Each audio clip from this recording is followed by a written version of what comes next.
Let me ask you a question. Do you know how to negotiate? Well, how about negotiating like a wolf?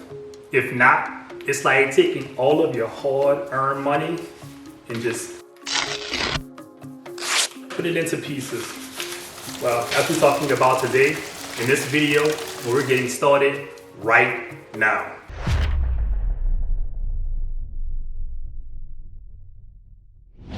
This video is the last video in our 4-part series on the 3 critical mistakes that home buyers should avoid when buying a home. Mistake number 1 is about how to shop for a home and the strategies and techniques that you can use to find off-market homes, especially right now in this highly competitive market.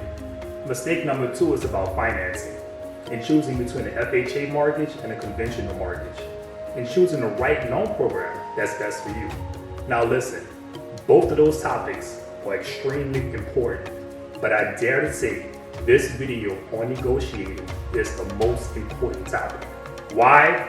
Well, because if you don't buy the home the right way, and if you don't have a professional negotiator working for you, you may end up getting a poor deal, which could end up costing you thousands and thousands of dollars over the course of owning the home. I've heard the horror stories from home buyers working with the wrong traditional realtors, and they bought the wrong home, and they ended up in a bad mortgage, or they didn't buy the home at all, which resulted in them losing their earnest money. But listen, I'm no different. When I bought my first home back in 2004, I hired the wrong realtor, and she definitely wasn't a negotiator. So I was in college, I was majoring in architecture, and because I had good credit, I thought about buying a home. So I had this bright idea to buy an investment property. And at this time, you can buy homes with one of those NINA loans, which means no income, no assets. So I got pre-approved, I found a home that I wanted to buy. So I called this real estate company and I said, hey, I want to buy this house on South Street. Regrettably, the first realtor who I spoke with was the only realtor who I worked with. Now, she was very nice and she was very sweet, but she wasn't a wolf. And she definitely wasn't a deal maker. She definitely wasn't a negotiator. And back in the day, you can buy homes and get cash back at closing. So I told my realtor, well, this is what I need to do so I can use those funds to do some updates to the home. Now, the seller's agent was a big time producer in New Orleans at the time. So I don't know if my agent was intimidated or because she was inexperienced, but she just couldn't make it happen. So I politely relieved her of her duties and I told her let me handle all the contract negotiations with the listing agent moving forward. Ultimately, everything worked out.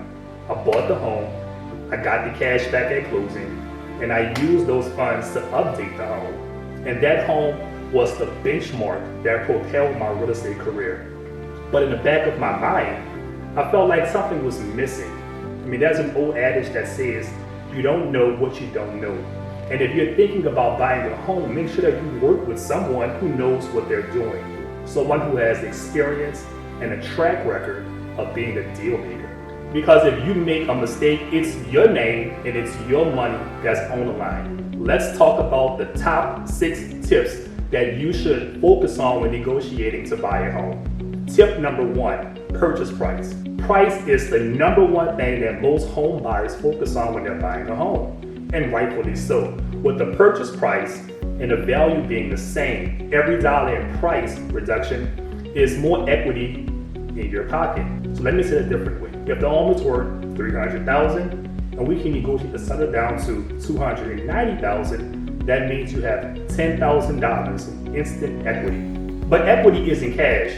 So in tip number 4, I'm going to show you an effective way to use this $10,000 by keeping more money in your bank account. Tip number 2, home warranty.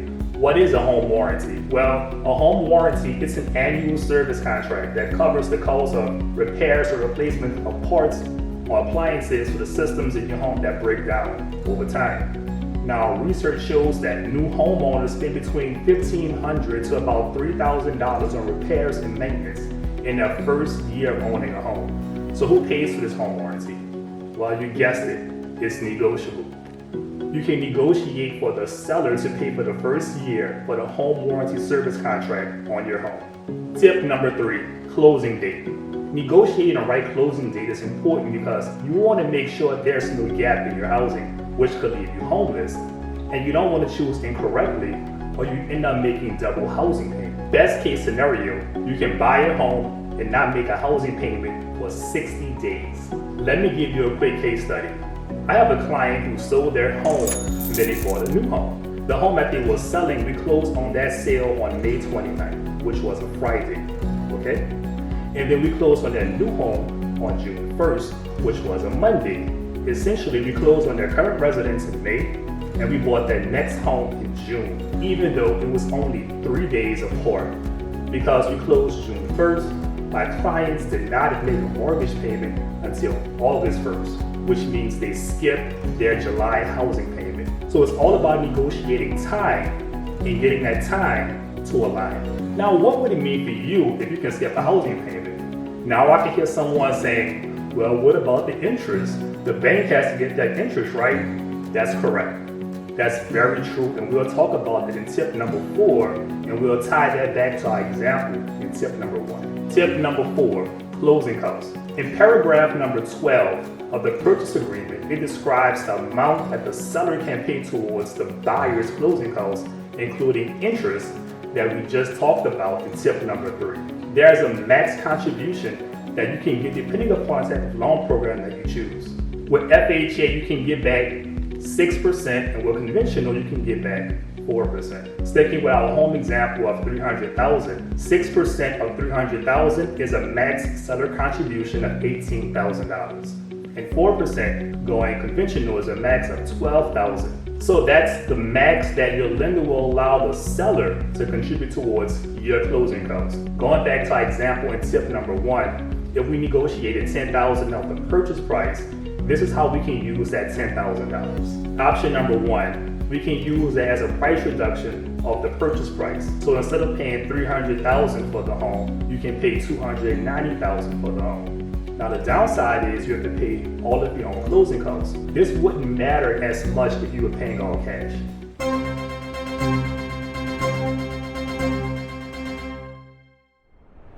But who has $300,000 in cash laying around? Option number 2 is that you put that $10,000 towards your closing costs. Therefore, you'll be buying a home at $300,000, but coming to closing with little to no money for closing costs.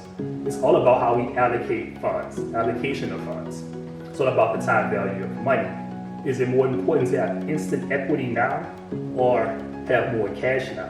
Which means that the seller paying all or most of your closing costs so you keep more money in your pocket.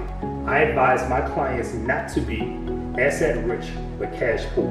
Tip number 5, option termination.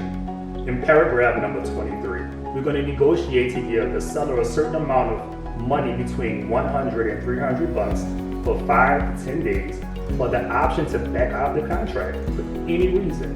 Because we have the option to back out the contract, the option fee is non-refundable. During our option period is where we will get our inspection done. In short, if things don't go as planned with the inspection, we can exercise our option, terminate the contract, and get our earnest money back. Tip number 6, buyer approval for financing. A common question that I get is, if I can't get approval for financing, can I get my earnest money back? Well, here's where we would negotiate with the seller for a certain number of days to get full financing approval. And if for some unforeseen reason we can't get financing approval, we can do one of 2 things.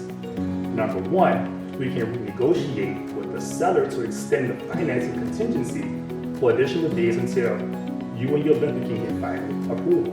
2, get a denial letter from the lender and terminate the contract based upon that. The goal is to protect your earnest money.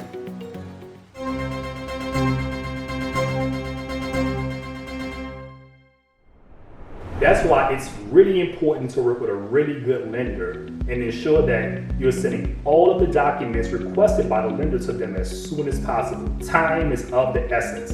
Your earnest money depends on it. Whoa, that was a lot of information, right?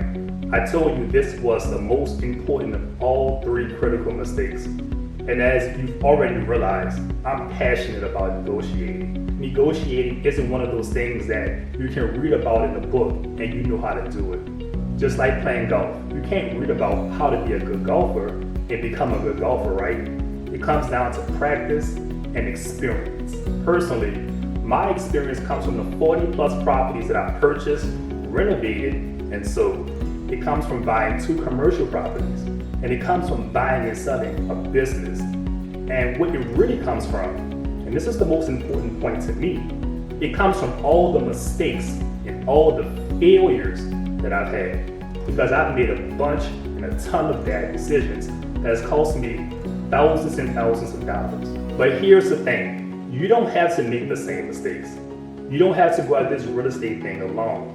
If you have a burning question or you just need someone to be your advocate, let's schedule a time to talk. Give me a call on my cell phone at 972-299-3032 and let's talk about what's going on.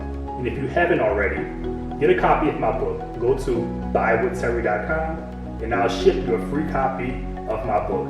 I hope you enjoyed this video series. If you have a friend, family member, a co-worker that's thinking about buying a home and they're afraid of making a bad decision, please share this video with them because friends don't let friends make bad decisions. Again, my name is Terry Hendricks and I'll see you on the other side.